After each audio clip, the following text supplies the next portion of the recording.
السلام عليكم ورحمة الله وبركاته.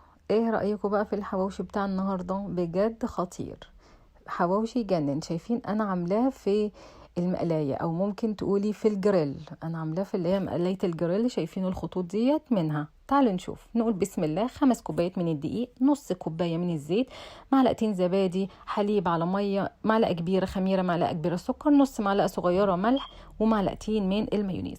هنا انا حطيت المكونات الجافة. 5 كوبايات الدقيق، عليهم معلقة كبيرة سكر، عليهم معلقة كبيرة خميرة، عليهم نص معلقة صغيرة ملح.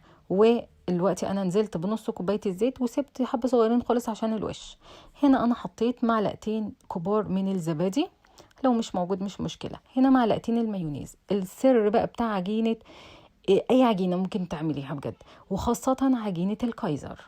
بس عجينه الكايزر انا بكتر الميه بتاعتها جدا علشان تبقى سايله شويه، لكن عجينه الحواوشي اللي انا هعملها دلوقتي بخليها عادي جدا، عجينه كويسه ملمومه بتتلم معاكي بسهوله.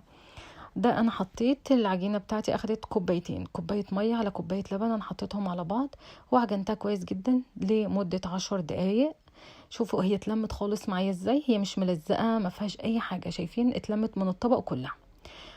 وبتاخد معاكي وقت شويه في العجين. لو انت هتعمليها للعيش الكايزر هتزودي السائل شويه، يعني ممكن تزودي نص كوبايه ميه ولا حاجه عشان تبقى سايله.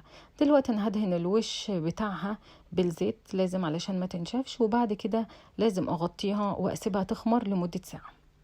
ده كان شكلها بعد لما خمرت بعد الساعه. انا ببدا امسح ايديا كده اهو بالزيت وبعمل الكوره دي على قد حجم الرغيف اللي انا هعمله. بجد جربوا العجينه دي حلوه قوي.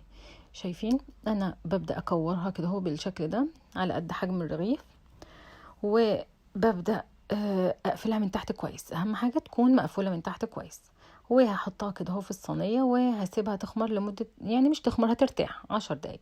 عندي هنا بقى لحمه مفرومه، نص كيلو من اللحمه المفرومه، حطيت عليه فلفل الوان، وعندي زيتون وبصل ومشروم وطماطم. شايفين؟ هقلب المكونات دي كلها على اللحمه المفرومه.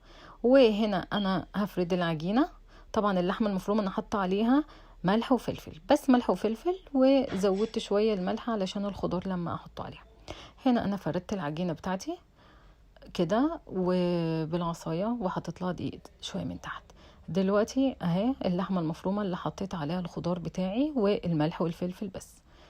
وبعد كده اهي بحط الحشوه بتاعتي، وبعد كده هقفل الرغيف بتاعي بتاع الحواوشي وهحطها في مقلاية متسخنة او الجريل المتسخن ده.